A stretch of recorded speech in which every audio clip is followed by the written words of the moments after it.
जय जय अम्बे। आज हम इस वीडियो के माध्यम से दशा माता की कथा को श्रवण करेंगे। बोलिए दशा माता की जय हो। प्राचीन समय में राजा नल और दमयंती रानी सुखपूर्वक राज्य करते थे। उनके 2 पुत्र थे। उनके राज्य में प्रजा सुखी और संपन्न थी। एक दिन की बात है कि उस दिन होली के बाद दशा माता का दिन आया। एक ब्राह्मणी राजमहल में आई और रानी से कहा कि दशा का डोरा ले लो। बीच में दासी बोली, हाँ रानी साहिबा, आज के दिन सभी सुहागिन महिलाएं दशा माता की पूजन और व्रत करती है तथा इस डोरे की पूजा करके गले में बांधती है, जिससे अपने घर में सुख समृद्धि आती है।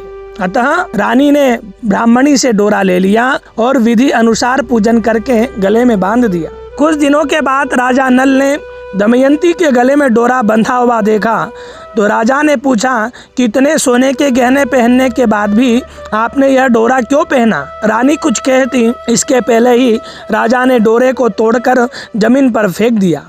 रानी ने उस डोरे को जमीन से उठा लिया और राजा से कहा कि यह तो दशा माता का डोरा था, आपने उनका अपमान करके अच्छा नहीं किया। जब रात्रि में राजा सो रहे थे तब दशा माता स्वप्न में बुढ़िया के रूप में आई और राजा से कहा कि हे राजा, तेरी अच्छी दशा जा रही है और बुरी दशा आ रही है, तूने मेरा अपमान करके अच्छा नहीं किया। ऐसा कहकर बुढ़िया दशा माता अंतर्ध्यान हो गई। अब जैसे तैसे दिन बीतते गए, वैसे वैसे कुछ ही दिनों में राजा के ठाट और बाट, हाथी घोड़े, लाभ लश्कर, धन धान्य, सुख और शांति सब कुछ नष्ट होने लगे। अब तो भूखे मरने का समय तक आ गया। एक दिन राजा ने दमयंती से कहा कि तुम अपने दोनों बच्चों को लेकर अपने मायके चली जाओ। रानी ने कहा, मैं आपको छोड़कर कहीं नहीं जाऊंगी। जिस प्रकार आप रहेंगे उसी प्रकार मैं भी आपके साथ रहूंगी। तब राजा ने कहा, अपने देश को छोड़कर दूसरे देश में चलें, वहाँ जो भी काम मिल जाएगा वही काम हम कर लेंगे। इस प्रकार नल और दमयंती अपने देश को छोड़कर चल दिए। चलते चलते रास्ते में भील राजा का महल दिखाई दिया। वहाँ राजा ने अपने दोनों बच्चों को अमानत के तौर पर छोड़ दिया। आगे चले तो रास्ते में राजा के मित्र का गांव आया। राजा ने रानी से कहा कि चलो हमारे मित्र के घर चले। मित्र के घर पहुँचने पर उनका खूब आदर सत्कार हुआ और पकवान बनाकर भोजन कराया। मित्र ने अपने शयन कक्ष में सुलाया। उसी कमरे में मोर की आकृति की खूंटी पर मित्र की पत्नी का हीरो जड़ा कीमती हार टंगा था। मध्य रात्रि में रानी की नींद खुली तो उन्होंने देखा वह बेजुबान खूंटी हार को निगल रही है। यह देखकर रानी ने तुरंत राजा को जगाकर दिखाया और दोनों ने विचार किया कि सुबह होने पर मित्र के पूछने पर क्या जवाब देंगे, अतः यहाँ से इसी समय चले जाना चाहिए। राजा रानी दोनों रात्रि को ही वहाँ से चल दिए। सुबह होने पर मित्र की पत्नी ने खूंटी पर अपना हार देखा। हार वहाँ नहीं था। तब उसने अपने पति से कहा कि तुम्हारे मित्र कैसे हैं जो मेरा हार चुराकर रात्रि में ही भाग गए हैं। मित्र ने अपनी पत्नी को समझाया कि मेरा मित्र कदापि ऐसा नहीं कर सकता, धीरज रखो, कृपया उसे चोर मत कहो। आगे चलने पर राजा नल की बहन का गांव आया।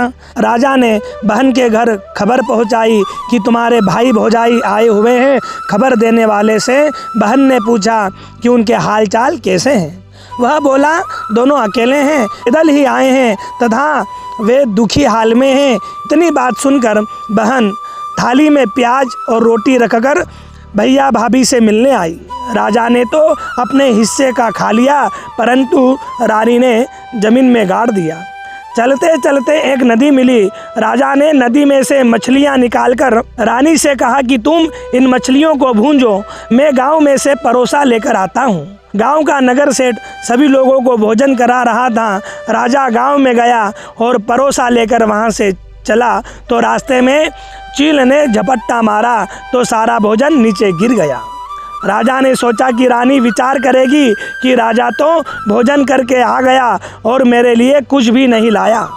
उधर रानी मछलियां भूनने लगी तो दुर्भाग्य से सभी मछलियां जीवित होकर नदी में चली गई।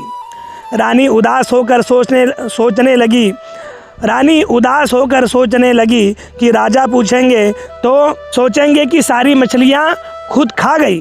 जब राजा आए तो मन ही मन समझ गए और वहाँ से आगे चल दिए।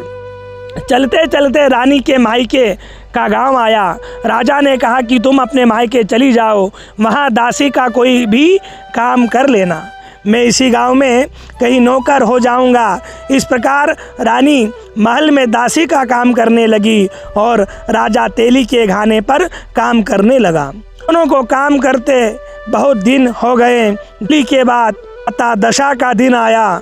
तब सभी रानियों ने सिर धोकर स्नान किया, दासी ने भी स्नान किया। दासी ने रानियों का सिर गूथा तो राजमाता ने कहा कि मैं भी तेरा सिर गूथ दूं।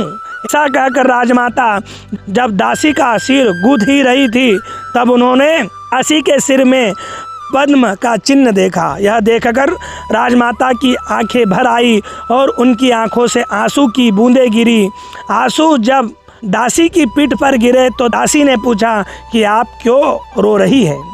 राजमाता ने कहा कि तेरे जैसी मेरी भी बेटी है, इसके सिर में भी पद्म का चिन्ह था, तेरे सिर में भी पद्म है। यह देखकर मुझे उसकी याद आ गई। अब दासी ने कहा कि मैं आपकी बेटी हूँ, दशा माता के कोप से मेरे बुरे दिन चल रहे हैं, इसलिए यहाँ चली आई। माता ने कहा बेटी तूने यह बात हमसे क्यों छिपाई। दासी ने कहा कि माँ मैं सब कुछ बता देती तो मेरे बुरे दिन नहीं कटते। आज मैं दशा माता का व्रत करूँगी तथा उनसे गलती की क्षमा याचना करूँगी। अब तो राजमाता ने बेटी से पूछा कि हमारे जमाई राजा कहाँ हैं। बेटी बोली वे इसी गांव में किसी तेली के घर काम कर रहे हैं।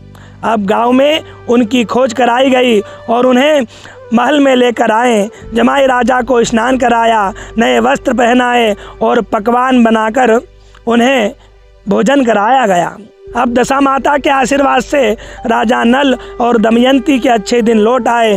कुछ ही दिन वहीं बिताने के बाद अपने राज्य जाने को कहा तो दमयंती के पिता ने खूब सारा धन, लाव लश्कर, हाथी घोड़े आदि देकर बेटी को विदा किया। रास्ते में वही जगह आई जहां रानी ने मछलियों को भूना था और राजा के हाथ से चिल के झपट्टा मारने से भोजन जमीन पर आ गिरा था। तब राजा ने कहा तुमने सोचा होगा कि मैंने अकेले भोजन कर लिया होगा, परंतु मैंने झपट्टा मारकर गिरा दिया था।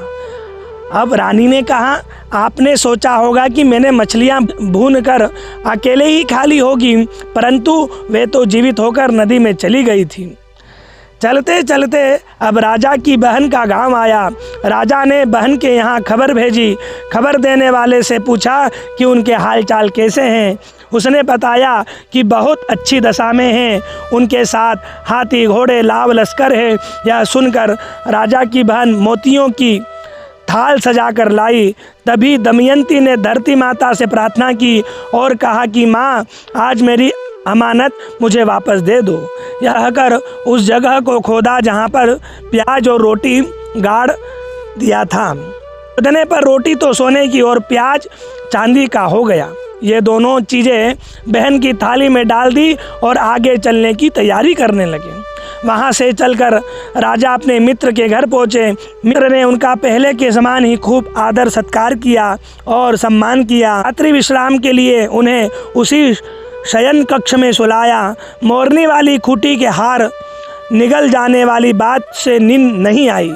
आधी रात के समय वही मोरनी वाली खूंटी हार उगलने लगी तो राजा ने अपने मित्र को जगाया तथा रानी ने मित्र की पत्नी को जगाकर दिखाया। आपका हार तो इसने निगल लिया था, आपने सोचा कि हार हमने चुराया है। दूसरे दिन प्रातःकाल नित्य कर्म से निपटकर वहाँ से वे चल दिए। वे भील राजा के यहाँ पहुँचे और अपने पुत्रों को मांगा तो भील राजा ने देने से मना कर दिया। गांव के लोगों ने उन बच्चों को वापस दिलाया। नल और दमयंती अपने बच्चों को लेकर अपनी राजधानी के निकट पहुँचे तो नगरवासियों ने लाव लश्कर के साथ उन्हें आते हुए देखा। सभी ने बहुत प्रसन्न होकर उनका स्वागत किया और गाजे बाजे के साथ उन्हें महल पहुंचाया। राजा का पहले जैसा ठाट बाट हो गया। राजा नल और दमयंती पर दशा माता ने पहले कोप किया, ऐसा कोप किसी पर मत करना, और बाद में जैसी कृपा करी वैसी सब पर कृपा करना। बोलिए दशा माता की जय हो।